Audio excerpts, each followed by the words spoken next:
Bonjour à tous, ici Adrien. Aujourd'hui dans cette vidéo enregistrée le dimanche 29 novembre 2020, on va voir ensemble un concept informatique utilisé dans le cadre professionnel, en entreprise, on utilise ça de temps en temps, c'est ce qu'on appelle le P2V.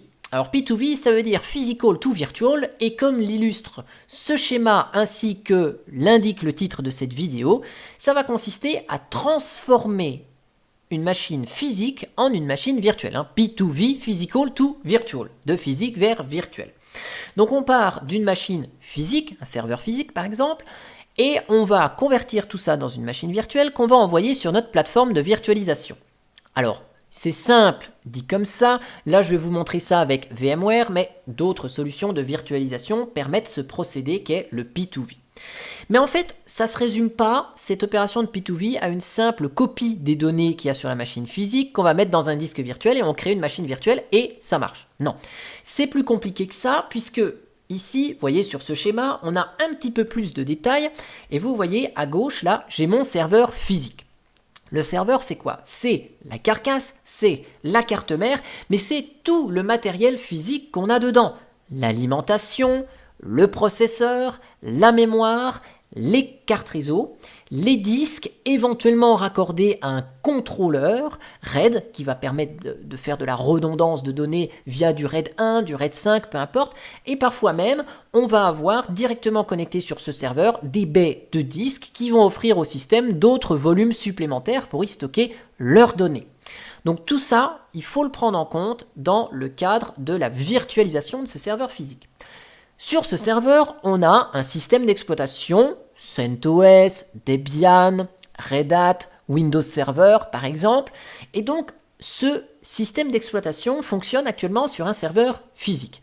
Il a donc connaissance d'avoir un processeur de telle marque, tel modèle, telle génération, d'avoir tant de mémoire, d'avoir tel ou tel contrôleur RAID, d'avoir telle connectique, telle carte réseau, et par exemple, un Windows Server, il va avoir connaissance d'un contrôleur LSI machin, avec son pilote pour le reconnaître évidemment, sa carte réseau Broadcom, et donc son pilote pour reconnaître, et le système d'exploitation a connaissance du matériel sur lequel il est exécuté puisque c'est le système d'exploitation qui interagit avec le matériel pour demander des calculs au processeur, pour charger des applications en mémoire et stocker des fichiers sur les disques et envoyer des requêtes sur le réseau via la carte réseau.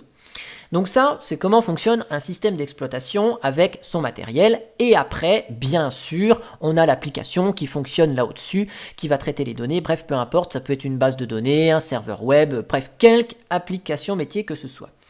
Quand on va effectuer le processus de virtualisation via ce P2V, l'utilitaire de VMware va s'occuper d'adapter aussi la machine virtuelle, mais aussi d'adapter le système d'exploitation à ce qui va changer pour lui.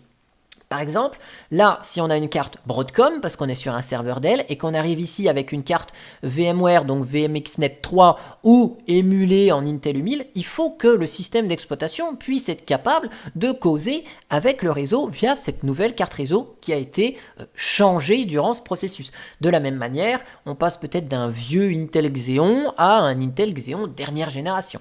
Donc il y a du changement sur le matériel, et donc ce matériel physique qui devient virtuel émulé, c'est plus le même pour le système d'exploitation. Donc le processus de P2V va s'occuper aussi de gérer tout ça pour le système d'exploitation. Alors je dis P2V, mais en fait il y a plusieurs possibilités qui gravitent autour de ce P2V. Là, dans le cadre de cette vidéo, on va utiliser VMware Converter. Et donc, on va voir le cas ici qui va transformer une machine physique en une machine virtuelle sur mon VMware ESXi. Mais sachez qu'il est tout à fait possible de transformer une machine physique directement sur un vCenter, donc sur la solution la plus complète de VMware. Mais vous pouvez transformer une machine physique avec le VMware Converter vers une machine virtuelle VMware Workstation, par exemple, tout simplement. Et vous pouvez faire du V2V, donc c'est un dérivé du P2V. Bon, vous l'avez compris, V2V, c'est Virtual to Virtual, et vous pouvez transformer avec le VMware Converter, par exemple, une machine virtuelle VirtualBox vers votre infrastructure VMware ESXi, par exemple. Donc, vous voyez toutes les possibilités qui sont offertes ici et qu'on peut faire avec le P2V. Alors, vous allez me dire, le P2V, c'est bien, mais c'est quoi l'intérêt finalement de faire le P2V? Eh bien, on va pouvoir, en entreprise, éliminer tous les serveurs physiques. En effet, les serveurs physiques, ça prend de la place dans les baies serveurs, 3, 4, 5 U parfois, quand on a des baies de disques qui vont avec les serveurs, et que vous avez des vrais clusters de serveurs, c'était le cas chez nous avec des Dell PowerEdge, on avait 4 U pour un serveur, 4 U pour un autre serveur, 3 U pour la baie de disque qui était attachée derrière, donc 4 et 4, 8 et 3, 11, on a 11 unités dans une baie de serveur qui est prise pour un seul serveur, ça consomme du courant, ça prend de la place, et donc le fait de virtualiser ça, on va mutualiser ça sur une plateforme de virtualisation, on pourra donc sauvegarder ça facilement, consommer moins d'énergie puisqu'on utilise des serveurs existants, et sauvegarder ça encore de manière plus simple avec les solutions de sauvegarde centralisées que peuvent offrir des outils connexes qui se connectent à l'infrastructure VMware. Donc il n'y a que des avantages là-dedans, d'autant plus que quand on a des vieux serveurs qu'on doit garder pour des raisons juridiques 15, 20, 50 ans, parce qu'il y a des éléments sur les applicatifs qui sont nécessaires d'être conservés pendant 50 ans, et dans 50 ans, le matériel, il peut ne plus démarrer, on n'a plus la compatibilité avec votre disque est cassé, vous avez besoin d'une carte réseau, vous ne trouvez plus les pièces. Donc là, vous pouvez conserver et on s'affranchit de tout le matériel qui est attaché. Donc c'est vraiment magique. Alors ce qui vous intéresse maintenant, c'est de voir le P2V dans la pratique. Donc dans la pratique, ça se passe comment? Eh bien, on a besoin déjà d'un serveur physique. Donc je vous en ai récupéré un pour ce week-end. C'est un Dell PowerEdge T110-2 ici, avec un Intel Xeon dedans. Voici à quoi ressemble l'intérieur de ce serveur Tour, donc c'est un serveur d'entrée de gamme. Il n'y a qu'une seule alim, c'était plus pratique aussi pour moi pour le transport. Le processeur est là-dessous, on a 2 x 4 Go, 8 Go de RAM. L'adaptateur réseau intégré direct à la carte mère et on a le contrôleur RAID avec les 3 disques qui sont connectés dessus, donc on a bien du RAID matériel. Je me connecte sur le système, c'est un Windows Server 2008 R2, donc je me connecte avec le bureau distant RDP. Et donc, avant de lancer le processus P2V, on va déjà fermer le gestionnaire de serveur et on va surtout aller dans les services. Donc, ce que je vous explique ici, je le fais aussi sur les serveurs Linux. On va arrêter les services qui potentiellement vont écrire des données pendant qu'on va faire ce processus de P2V. Par exemple, ici, on va arrêter les mises à jour Windows. Ben oui, parce que entre le temps du début du processus et de la fin du processus P2V, si on a des données qui s'écrivent, si on a des mises à jour qui s'installent, dans quel état va être la machine virtuelle générée, on ne sait pas trop. L'applicatif ici fonctionne avec un moteur de base de données SQL Server, donc on l'arrête également. Et en entreprise, on prévoit une maintenance, on dit à nos utilisateurs que le service est interrompu, le temps de cette maintenance, de manière à ce que on ait un état cohérent. Là, je sais que j'arrête tout. Donc, quand je vais lancer ma machine virtuelle, je serai dans le même état que là, tout de suite maintenant, puisque mes utilisateurs ne peuvent pas se connecter, ma base de données ne peut pas fonctionner. Si on a un antivirus, on désactive éventuellement l'antivirus, on peut désactiver les logs, tout un tas de services. Ça, c'est sous Windows ou sous Linux, je procède exactement de la même façon, ça évite d'avoir des problèmes par la suite. Là, je vous installe le VMware vCenter Converter Standalone, qui est l'application qui nous permet de faire ce P2V. Vous allez voir, l'installation n'est pas compliquée, c'est suivant, j'accepte, suivant, installer, quitter. Donc VMware vCenter Converter Standalone permet d'être installé sur une installation locale, sur la machine directement qui sera virtualisée, ou bien en mode client-serveur. Là, on va faire une install locale. Hop, vous voyez, next, agree, next, next, installation locale, next, install. Alors j'ai virtualisé plusieurs serveurs depuis que je travaille avec les outils VMware. J'ai virtualisé du Windows Server 2003, 2008, R2, 2012, Windows XP, donc ça c'est pas du serveur, sur une station de travail qu'on doit conserver pendant 30 ans, les données qui sont dessus, donc d'où l'intérêt du P2V, mais aussi des serveurs Linux. Alors les seuls systèmes Linux que j'ai virtualisés sont des Red Hat 5, pour être très précis sur la version. Red Hat Enterprise Linux 5, ça c'est toujours très bien passé. Alors vous voyez, l'installation de cette application se fait sous Windows, il n'y a pas de version Linux à ma connaissance. Donc pour virtualiser du Windows Server ou du Windows de manière globale, j'installe l'outil directement sur la machine à virtualiser. Dans le cadre d'un serveur Linux, Cet outil est installé sur mon poste de travail en Windows 10 et je virtualise de manière distante via SSH mon serveur Linux. Je vais vous montrer comment ça se passe, mais les étapes sont les mêmes après. Donc là, je vous lance l'outil, je fais Convert Machine, et là, je vais lui dire, écoute, convertis-moi une machine qui est actuellement allumée. Donc Power On Machine, c'est le choix par défaut. Ici, je vais choisir This Local Machine, mais dans le cadre de mon serveur Linux, c'est là que je mets Linux. Je mets l'adresse IP de mon serveur Linux, ok, et je mets mon nom d'utilisateur root, le mot de passe, très bien. Et puis, il va se connecter avec un serveur SSH fonctionnel et procéder à l'aspiration du serveur. Bien sûr, on peut le faire aussi, cette méthode, avec Windows. Je ne sais pas avec quel protocole il communique avec Windows, mais en tout cas, c'est possible ici. Sur Windows, moi, je procède toujours à This Local Machine. L'étape suivante, il va nous dire où est-ce qu'on doit envoyer cette machine virtuelle. Eh bien, sur une infrastructure VMware. Donc là, je vais envoyer directement sur mon serveur ESX de la maison. Mais en entreprise, on a souvent un vCenter qui pilote plusieurs ESX. Donc là, on met l'adresse du vCenter. Donc là, je mets juste l'adresse de mon ESX. Ok. Et puis, on indique un nom d'utilisateur et un mot de passe qui correspond à un utilisateur qui est capable de créer des machines virtuelles, évidemment, sur notre infrastructure. Vous voyez, il détecte même qu'on est en Windows 2008 R2 directement. Donc là, j'ignore le certificat, il n'est pas reconnu. Là, je suis connecté à mon serveur ESX, donc il me liste toutes les machines qui sont présentes dessus. Si on est connecté à un vCenter, il nous présente toutes les machines gérées par ce vCenter. Donc là, on vérifie que mon SRV URT n'existe nulle part, donc c'est le cas. Donc je laisse ce nom-là. Il met par défaut le nom actuellement utilisé sur le serveur. Donc là, Next. Si on est sur un vCenter, on a plusieurs ESX qui s'affichent ici. Donc on lui dit sur quel serveur on va vouloir faire fonctionner cette future machine virtuelle. On sélectionne le data store, donc l'endroit où sont stockées les données. Si en entreprise on a des data stores SSD, HDD pour des machines plus ou moins performantes ou pour de l'archivage, vous choisissez par exemple pour une machine d'archivage le data store HDD, et puis si c'est une machine de prod, vous mettez le SSD par exemple. Donc là je vous fais Next. Et donc là on arrive aux options. Donc les options, ça va permettre de personnaliser la configuration de la machine virtuelle. Et là où il y a des croix, eh ben, c'est que la configuration, elle correspond pas, en tout cas c'est pas possible de le faire. Donc là, au niveau des disques, vous voyez qu'il y a un petit souci, je vous agrandis, en fait j'ai besoin de 320 Go, c'est la capacité totale, et donc par défaut, VMware, cet outil réclame autant de place de destination que la source totale du disque. Donc là, il y a 320 Go, j'en ai pas, donc ici j'ai la possibilité de lui dire, écoute, je sais que sur mon serveur, j'ai qu'une cinquantaine de gigas de prix, donc redimensionne-moi le C et fais-moi pas plus de 100 Go. Voilà, gère-moi ça, hein, ok, fais-moi 100 Go. Donc là, on a tout un tas d'options qui sont sélectionnables ici. Donc on a la possibilité de sélectionner ou non des volumes à virtualiser. Ça veut dire que si par exemple sur ce serveur on avait une baie connectée, une baie de disque connectée directement avec des connectiques série, on pourrait lui dire non, le stockage qu'il y a sur la baie je veux pas, ou je l'inclus quand même.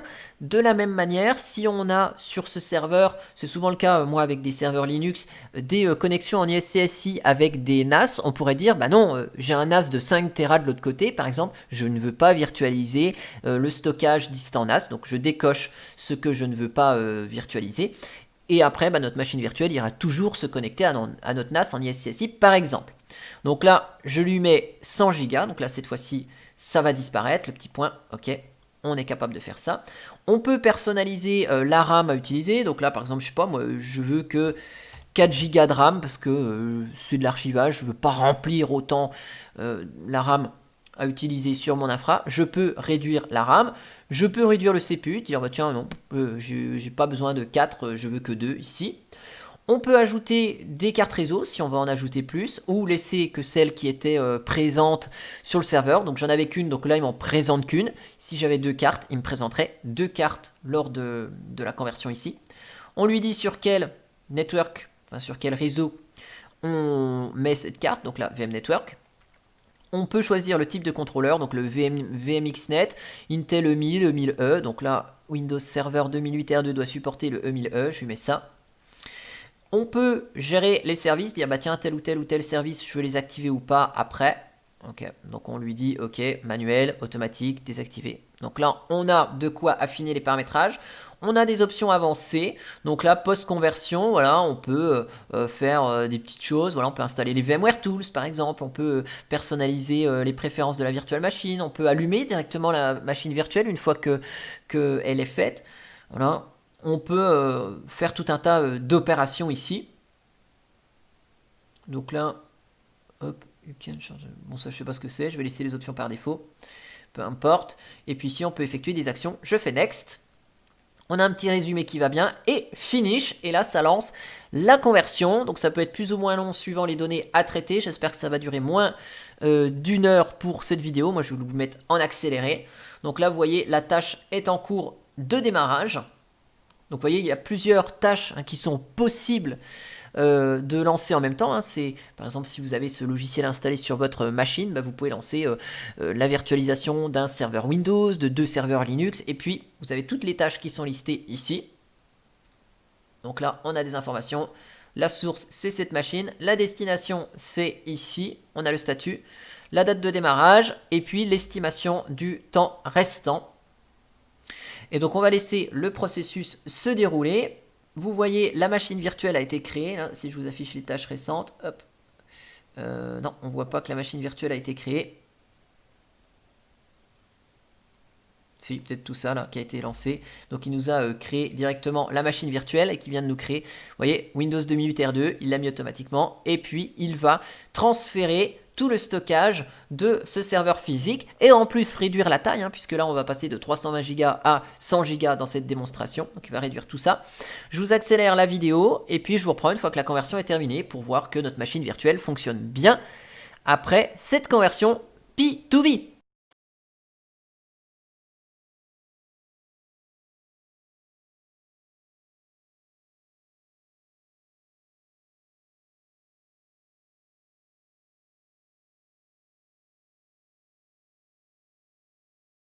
Et voilà, donc la conversion est terminée après 54 minutes sur cette machine. Donc vous voyez ici, on a le petit récapitulatif et vous voyez que à la fin du processus de P2V, eh bien l'utilitaire de VMware effectue quelques actions supplémentaires comme la mise à jour du secteur de boot, du BCD, hein, donc pour tout pouvoir démarrer correctement la machine virtuelle, et il met à jour les lettres. Donc vous voyez, il applique tout un tas de configurations supplémentaires. Maintenant, ce qu'on va faire, regardez, hop là, finalement les mises à jour se sont lancées. On va arrêter le serveur. Donc on va mettre par exemple virtu OK. Et donc je vais mettre matériel installation par exemple. OK. Donc là, je coupe bien le serveur qui va s'arrêter. Et donc je me reconnecte sur mon serveur OSX. Donc avec mon compte qui va bien. OK. Et donc là, ma machine SRV URT est bien là. Donc avec ses 100 Go connectés au VM Network comme indiqué précédemment. OK. Donc là, si je vais dans les paramètres de la machine virtuelle, vous voyez, hein, 4 Go, 2 vCPU, 100 Go de disque. Donc tout a été modifié comme indiqué dans l'outil VMware Converter. Là, on voit que la machine virtuelle démarre bien. OK.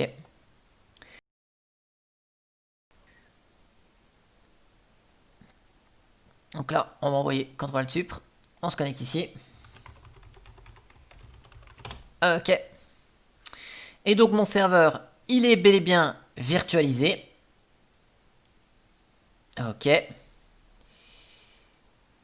Donc ce que je vais même faire, je vais l'ouvrir dans un nouvel onglet. OK. Donc là, je peux, hop là, redémarrer ultérieurement pour prendre en compte vraiment le matériel. Je peux installer les VMware Tools, hein, histoire d'avoir un serveur optimisé pour fonctionner sur la plateforme virtuelle. Hein. Donc j'aurais pu installer ces VMware Tools de manière automatisée directement dans l'outil VMware Converter. Donc là, je vous fais l'install vite fait. Attendez, ce qu'on va faire, on va redémarrer le serveur. Déjà, comme ça, on aura vraiment une disposition correcte. Ce sera quand même mieux. Donc là, hop, je vais envoyer CTRL Supr. Ok. Donc cette fois-ci, l'heure est bonne. Hop, centre de réseau de partage, je vais faire comme ça. Donc là, on voit bien toujours notre carte réseau qui est ici et qui a bien été reconnue. Hop là. Voilà, je vous mets ça, c'est bon. Et donc là, si je vais ici, donc vous voyez dans ordinateur, mon disque a bien été redimensionné à 100 Go. Et si je vais dans les propriétés, eh bien vous voyez qu'on est bel et bien cette fois-ci plus sur le Intel Xeon, mais sur le Intel Core i5. Donc mon serveur a bien été virtualisé. Il a changé de processeur, hein, vous voyez, il y a moins de mémoire. La licence Windows est toujours activée. Si jamais c'est pas le cas, vous avez juste à réactiver en cliquant sur le bouton là, relancer l'activation, et puis ça repart. Des fois, le fait de virtualiser, ça pose problème pendant le processus de virtualisation. Bon là, Dell, bah, c'est plus Dell. Voilà. Et puis, donc si j'essaye de lancer par exemple le moteur de base de données, et ben vous voyez que mon SQL Server il démarre et que je peux me connecter avec succès. Donc mon moteur de base de données est bel et bien fonctionnel. Et voilà, ma machine physique a été virtualisée avec succès. Bon, je l'arrête, je vais la supprimer puisque je ne vais pas la conserver. En tout cas, j'espère que cette vidéo sur le P2V vous aura plu. Et moi, je vous dis à bientôt pour une prochaine vidéo. Allez, ciao ciao!